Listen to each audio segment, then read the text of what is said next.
Do you have a treasured memory of a Seder from the past? I do.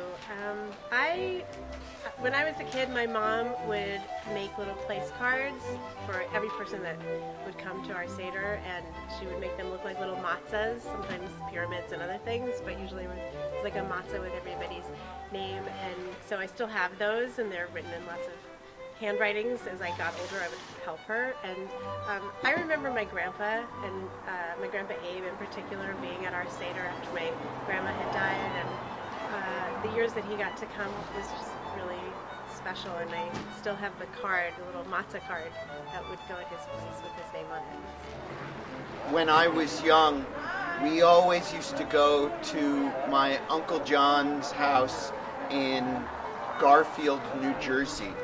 And my cousin David was always there, and my brother and sister, and most of my Uncle John Marcus's family, most of whom are gone, who I remember so fondly and wish that I could see them again.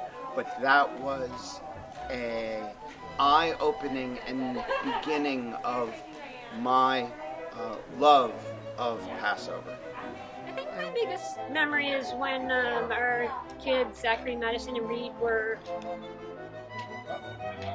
like 10 and 8, and that next few years when we had pagadas that we colored in during the meal, and we always ate way before everything got even on the table. We're not very good at waiting, but the fact that we could color the whole time while we were reading, and then we signed our name, and the books would have more and more names every year, just made that connection throughout the years. Well, so my father, for years, he's going to be 89 this year, he hides the afikomen. And because he has all these grandchildren, the afikomen is itself broken up into smaller pieces. And so, but he doesn't hide them particularly well. I love my dad dearly, but the afikomen are either under the pillow on the sofa, or under the sofa, or maybe taped underneath a table. My favorite Passover memory from childhood would be my grandfather hiding the afikomen every year. Because every year he hid it in the exact same place.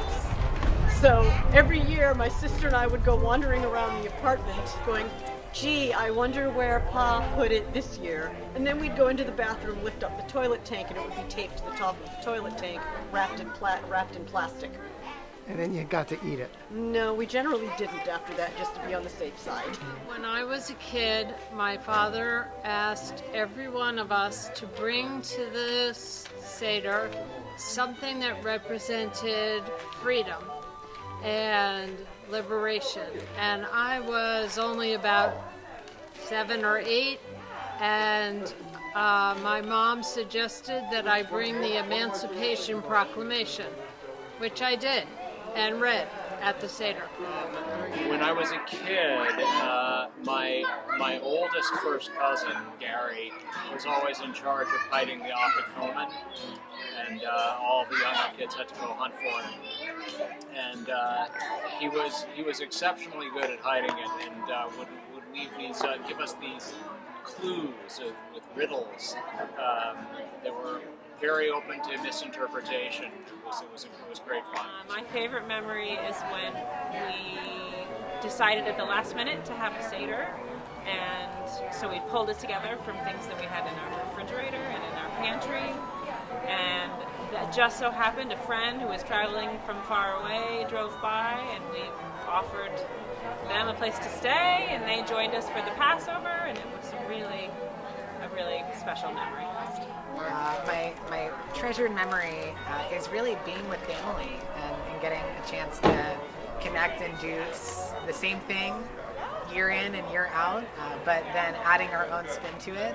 And I think sometimes it's having older relatives get too drunk to remember what they're supposed to do next. So having kids jump in and say, "This is what you're supposed to do." My mom always retelling the story about what she remembers when she was a kid, about how it went on. The Seders were so long that she remembers playing under the table with other little kids that were there and tired. And I always thought that was so funny. I would say my treasured memory is accumulated years of my kids when they were little and their cousins and very big seders at my mom's house, Sherry Mead, who's also in our congregation.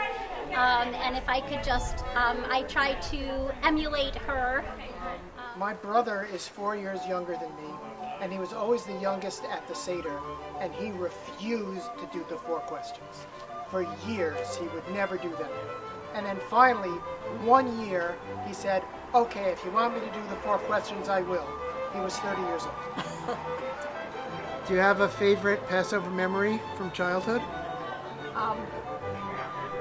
I didn't grow up with Passover, but I did go to friends, and it was the afikomen at their house. Yeah, I have a lot of memories of Passover. The one thing is that my mother would always say, can we hurry up and eat? My favorite memory of Passover was my first Passover in Tel Aviv.